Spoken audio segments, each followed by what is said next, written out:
اور شاعر نے بہت خوبصورت شعر لکھا کہ شہنشاہوں کے مقتر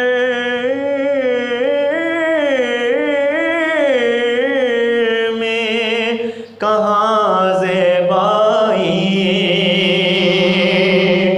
شہنشاہوں کے مقتر میں کہاں زیبائی،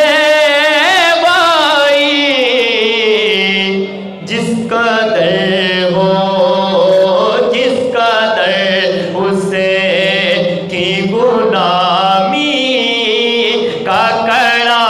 سجتا ہے، جس کا در اسے کی غلامی کا کڑا سجتا ہے۔ اور سنیوں کا عقیدہ بیان کرنے لگا ہوں۔ بہت ہی خوبصورت شاعر نے لکھا کہ سرور دین کے مسئلے کو جانتا ہے خدا،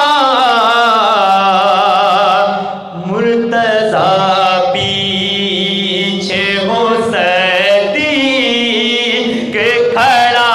سجتا ہے،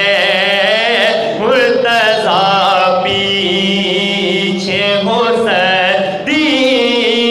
کے کھڑا سجتا ہے۔ اور اللہ کے ولی کی درگاہ پہ ہم حاضر ہیں اور ان کا ختم شریف ہم جو ہے وہ منا رہے ہیں، تو بہت ہی خوبصورت شاعر نے کلام لکھا، دو اشعار انشاءاللہ